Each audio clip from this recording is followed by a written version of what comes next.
with over 1.5 million species already described.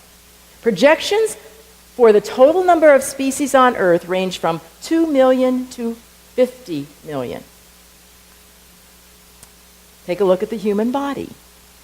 There are roughly 50 to 75 trillion cells in your body at any given time, and they are always dying off and replacing themselves. The average life of a cell is 120 days.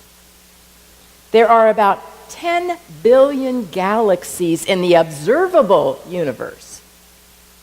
The number of stars in a galaxy varies, but assuming that there's an average of 100 billion stars per galaxy, means that there are about 1 billion trillion stars in the observable universe.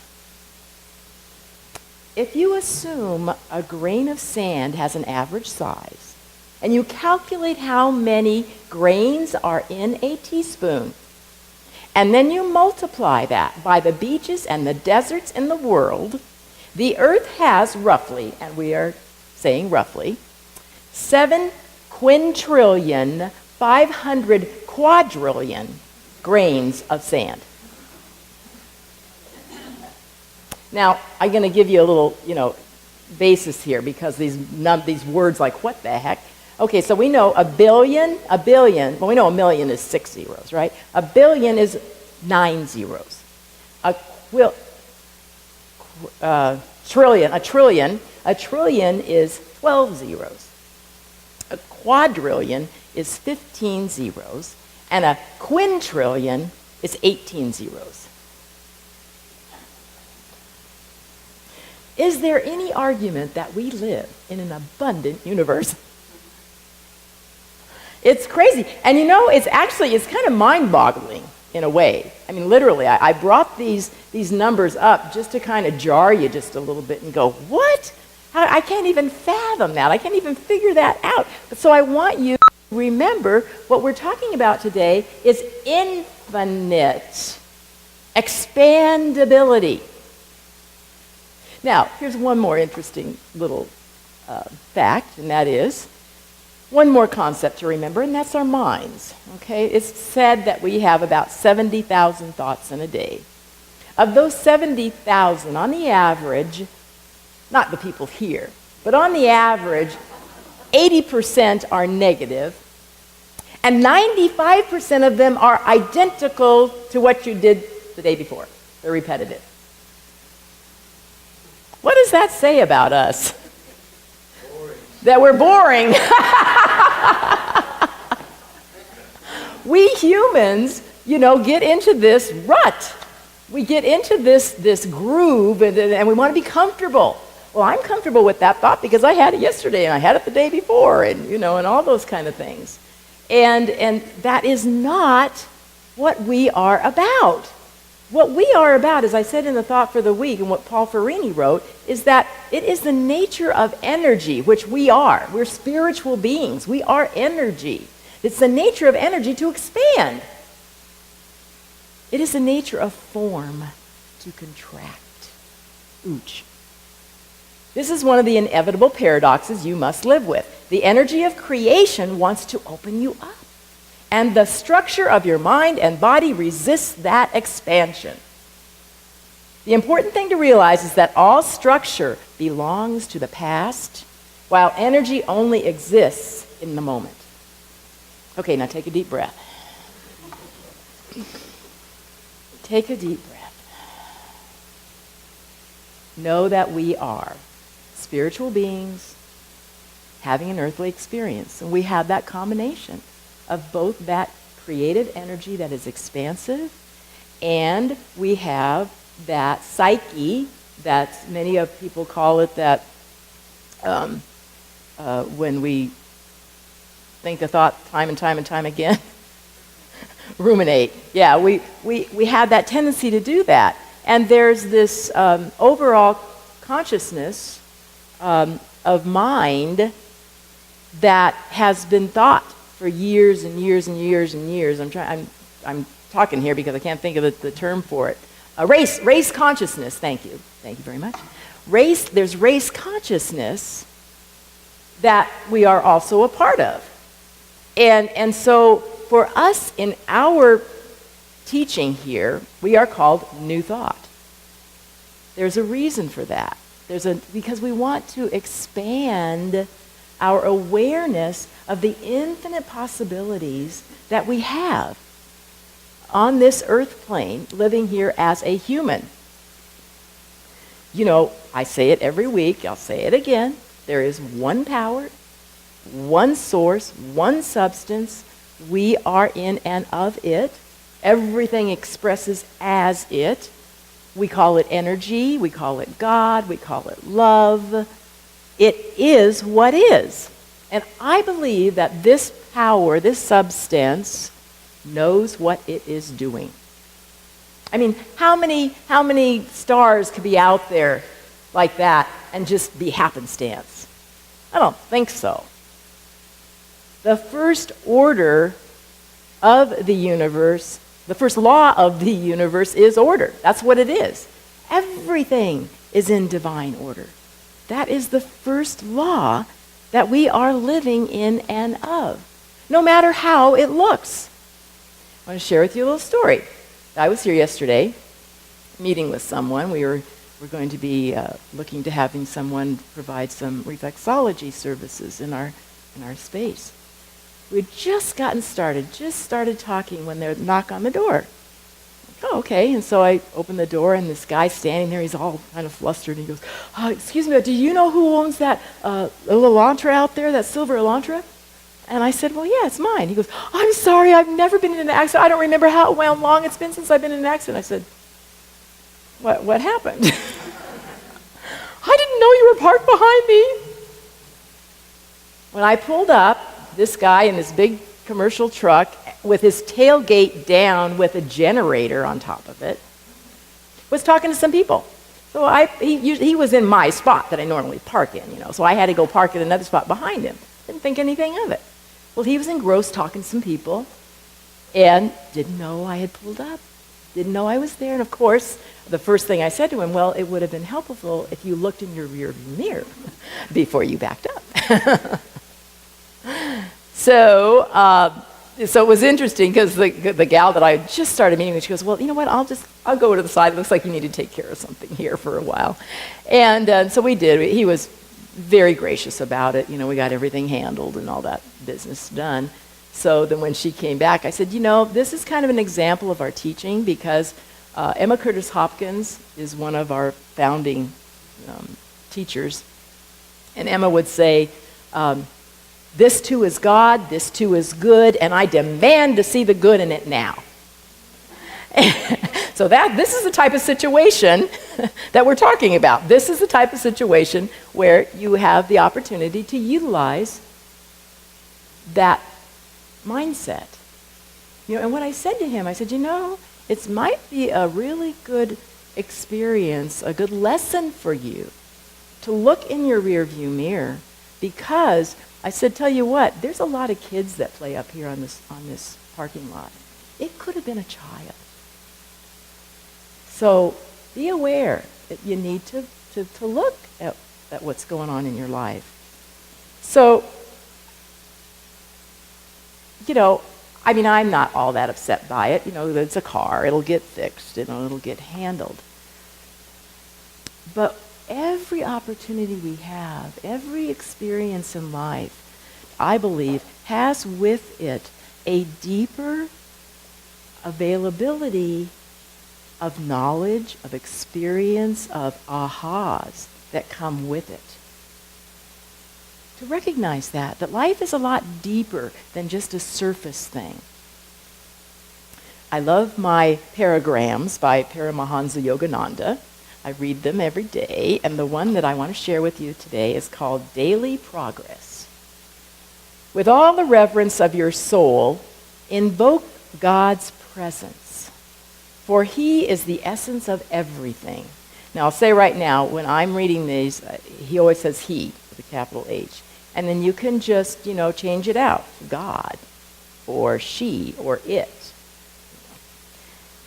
Ignorant or wise, we are its children. Ignorant or wise, we are its children. Pray to her to make you realize that you are immortal. Become comfortable with knowing your life is inexhaustible. Always has been and always will be. That's a little parenthesis I put in there. Get comfortable with that. Here's Paramahansa now. Follow the highway of meditative communion that leads to him. Live each day in reverent accord with God's laws, and she who guides the destiny of the world, including your own destiny, will plan your tomorrow for you according to the acts of today.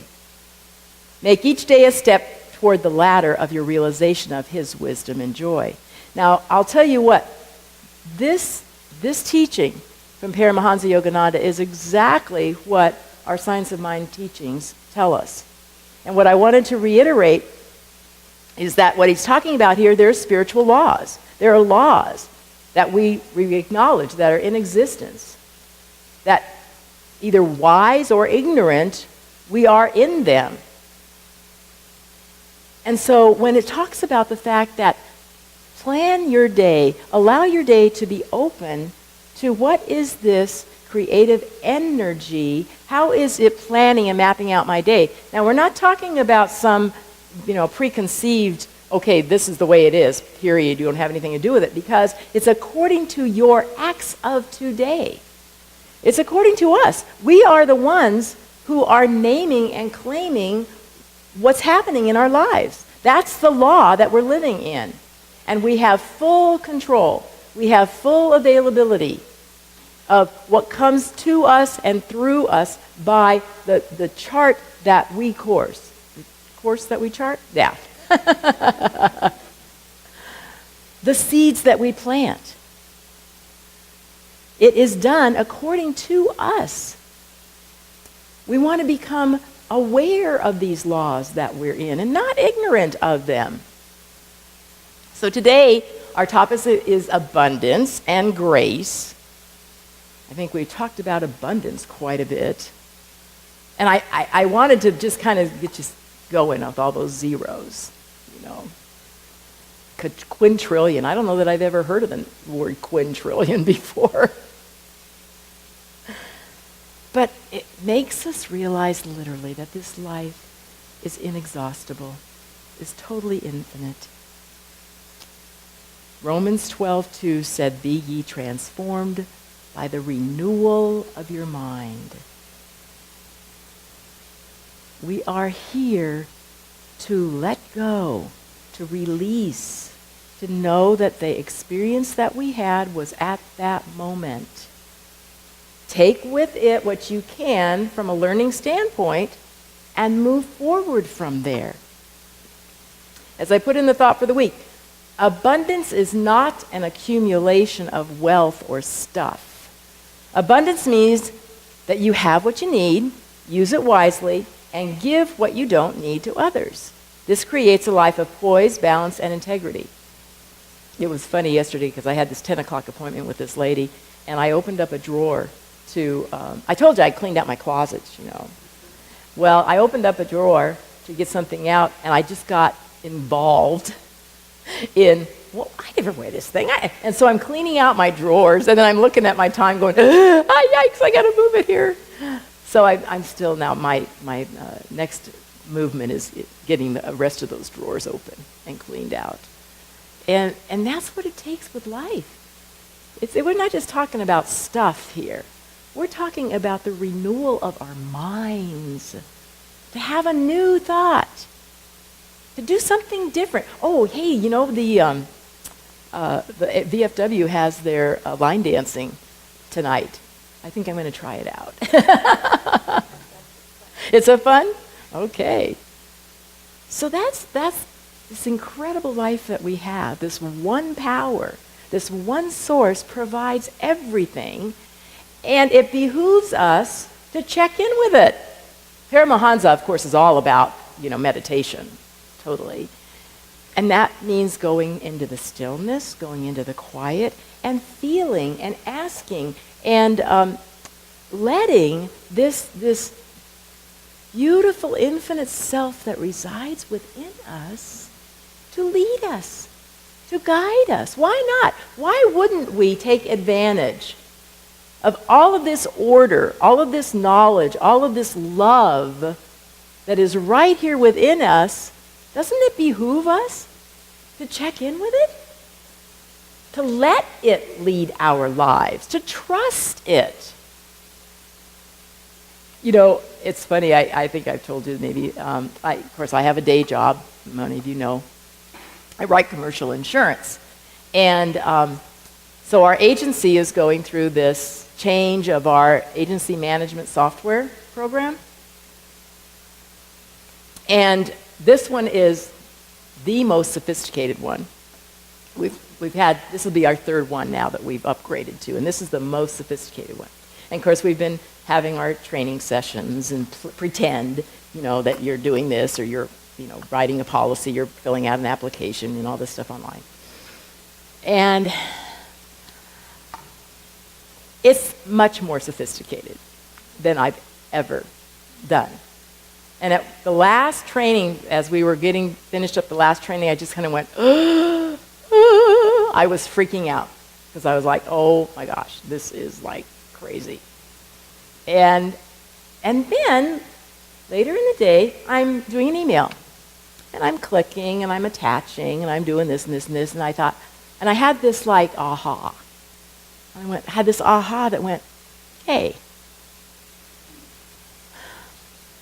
the first time you sent an email and it did an attachment to it, it was like, what am I doing? And now I'm like, click, click, click, you know, da da da da da. That's the same way that this whole new system is going to be to you after you've, you know, managed it, learned the learning curve and all that stuff. It's going to be fine. Don't worry about it. I had a friend of mine at work say, you know, it's just like one of those things. You got to jump in the pool. Can't swim unless you get in the water. And that's what life's about. Life's about newness. Life's about expansion. We are up for the job, or we wouldn't be here. And I honestly believe, and it was interesting in the conversation yesterday with the gal, we're talking about all the things that are happening in the world right now. All this stuff on the news and everything. And I said, and I believe that's why we, people like us that are spiritually attuned, are here on this planet right here and right now, because the rest of the folks need us.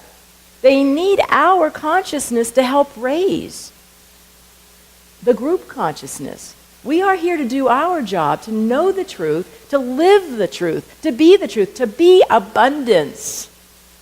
That means not accumulating a bunch of stuff, using what you have, sharing what you don't need. It talks about grace, being in grace, living in the flow. I wanted to share with you, I remembered it this week, my little book that I wanted to share with you, Eileen Cady. It so fits. I don't know how it is, she wrote these things years ago and that they fit, you know, on my topic this week. How can you hope to grow without being stretched? Without being tested?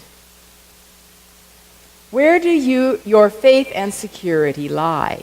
From whence do you draw your strength and power? Are you trying to live this life on your own strength, relying on the self to pull you through? The self is a little s. If you are, you will not be able to withstand the stresses and strains all around you. But when you place everything in my hands and allow me to guide and direct you, you will be able to do anything, because with me, all things are possible. Do you feel the burden you are carrying is too heavy and that you have been given far too much a task to carry out? Why not start right now to cast all your burdens and cares upon me and let me navigate you through these troublesome waters? I will pilot you through every difficulty into calm and still waters and free you from every strain when your faith and trust are wholly in me. Thank you, God.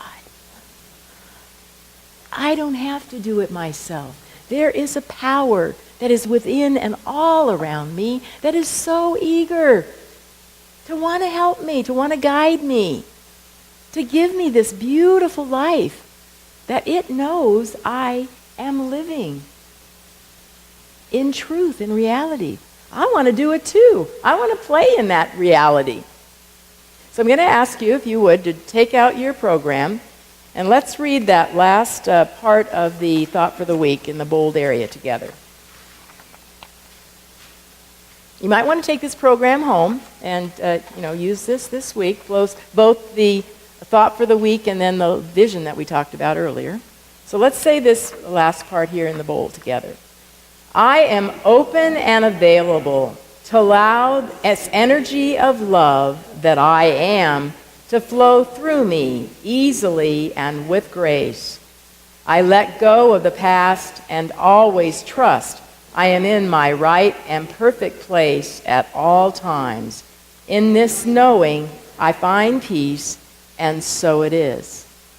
And so I'm gonna nail this. I'm gonna tie this up with a bow. You can join me if you wish, because I bet you will know this. I release and I let go. I let the Spirit run my life, and my heart is open wide. Yes, I'm only here for God. No more struggle, no more strife. With my faith I see the light. I am free in the Spirit. Yes, I'm only here for God. And so it is. Namaste. Bless you.